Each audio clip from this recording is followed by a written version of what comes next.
Disclaimer, এই video থেকে বাচ্চারা দূরে থাকুন।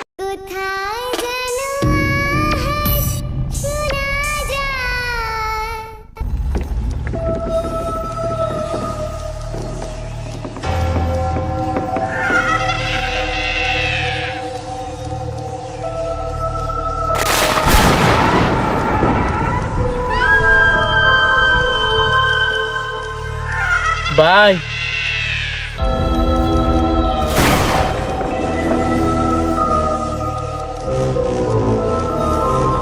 লাশ ভাই, আমার তো খুব ভয় করতে আছে। চলেন আমরা এখান থেকে চলে যাই।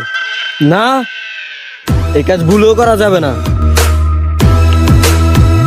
তাহলে তাহলে এখন কি করবেন? তাহলে তাহলে আর কি, এর সমাধান একটাই।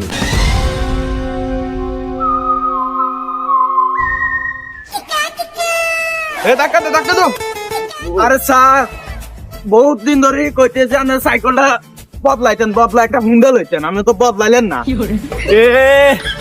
মাসের বেতনই দেয় না ঠিক মতন, আবার বেলা হুন্ডা লইব। আরে এই সাইকেলটা মনে হয় স্যারের শ্বশুর বাড়িতে দিতেন।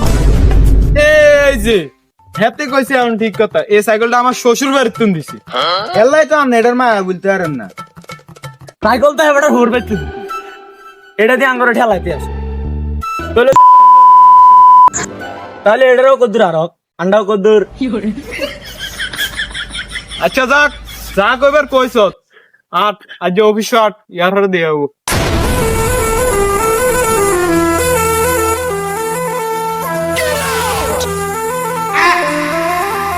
That was legitness. Yeah, it was. তোমরা আমার এই অফিসের কি অবস্থা করে রাখছো দেখছো? এখানে ফাতা ফুতা দিয়ে ভরে কি অবস্থা। তো স্যার ওই বে তো আজ যে 3-4 মাস ধরে আমাদের অফিসে কোনো কেসই নাই। আরে কেন যে ওই সময় বাল ফাঁকনামি করে সিএডি চাকরিটা নিলাম, পুলিশের চাকরিটা নিতাম। এমনিতে তো সরকারের বেতন আছে, আর যদি পুলিশের চাকরি নিতাম তাহলে মনে করো এক্সট্রা বেতনে হয়তো আরো 1-1.5 লাখ টাকা। আচ্ছা স্যার, আপনি সঙ্গে পুলিশের চাকরি করলে আপনি মাসে 1-1.5 লাখ টাকা কেন ইনকাম করলেন? আচ্ছা শোনো, তাহলে আমি তোমারে বলি, এই যে অনফোলা ফাইন্ডি বাইক নিয়ে ঘুরে, এটির কি আসেনি লাইসেন্স, আসেনি কোনো হেলমেট, এটির মামলা দেখো তো 2,000 তো 2,500 টাকা, সরকার হয় কত 1400-1500 টাকা। আর যদি পুলিশের চাকরি লইতাম তাহলে এটির মামলা দিলাম 10-12 হাজার টাকা। কি কন আনলে শিট শিট কি লেগে সঙ্গে বাল ফাঁকনামি করে সিএডি চাকরি ঢুকলাম। শিট। আচ্ছা স্যার, উনকে কি আসি রেতিন 12 দিন তো না, এখন আর সিএডি থেকে তুমি বের হতে পারবে না, একবার রিটার্ন হওয়ার পর্যন্ত। আচ্ছা, আরো তো একটা ইচ্ছা আছে যে বিজিবিতে জয়েন আরে বর্ডারে দিব, তখন ইন্ডিয়া যায় ওই কিসব নায়িকা আছে না, রেশমিকা মান্ডান আরো কি কি নায়িকা সবার লগে দিয়া করে চলি। ও শিট শিট, সিএডি জয়েন হই আর সব স্বপ্ন মারি হয়ে গেছে।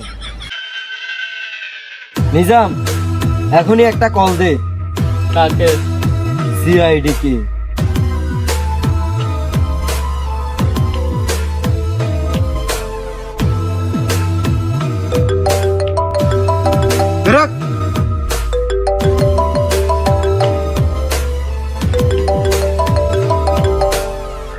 দীর্ঘ 5 মাস 5 কোটি 5 লাখ 5,000 500 5 সেকেন্ড পরে সিআইডি অফিসে ফোন।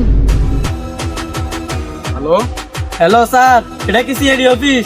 জি স্যার, আপনার কলটি একদম ঠিক জায়গায় এসেছে। স্যার, আমাদের এখানে আমরা একটা লাশ পেয়েছি। কি বলেন? লাশ? দাঁড়ান, আমরা এখনই আসতেছি। স্যার, যাইবেন তো ঠিক আছে, কিন্তু যাইবেন কো? তাদের থেকে ঠিকানাটা লন। ঠিক বলছো।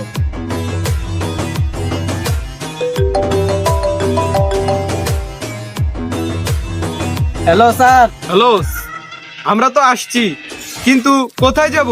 আপনাদের ঠিকানাটা বলেন। ও ঠিকানা আছে, বলেন কি কি লাগবে? আচ্ছা বলেন আপনার জেলা এবং গ্রামের নাম। কুমিল্লা জেলার লালমাই উপজেলায় হরিচর গ্রামের ভুতুরে জঙ্গলে। অভিজিৎ, লোকেশনটা নোট করো এবং এখনই চলো।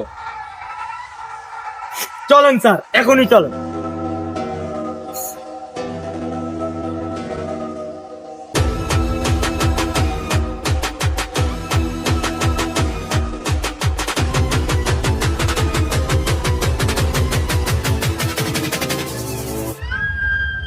স্যার, এই যে আমরা এখানে।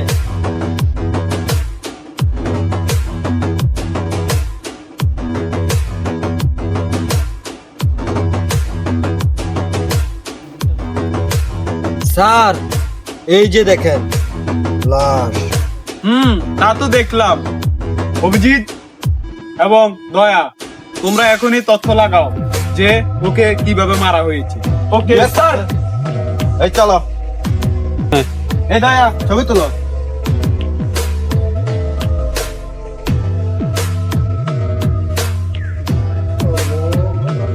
ছবি তোলো, ভালো করে ছবি তোলো, এখান থেকে ছবি তোলো।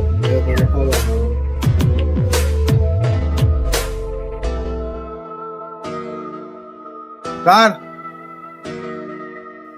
হ্যাঁ অভিজিৎ, বলো এই লাশের কি কোনো তথ্য পেয়েছো? স্যার, তথ্য পেয়ে যা বুঝলাম, স্যার এটা কোনো মানুষের কাজ হতে পারে না। এর পিছনে নিশ্চয়ই এক বিশাল আত্মার হাত রয়েছে। আচ্ছা ভাই, আপনাদের এই গ্রামে কি কোনো ওঝা আছে? জি আছে, চলেন আপনাদেরকে আমরা নিয়ে যাই।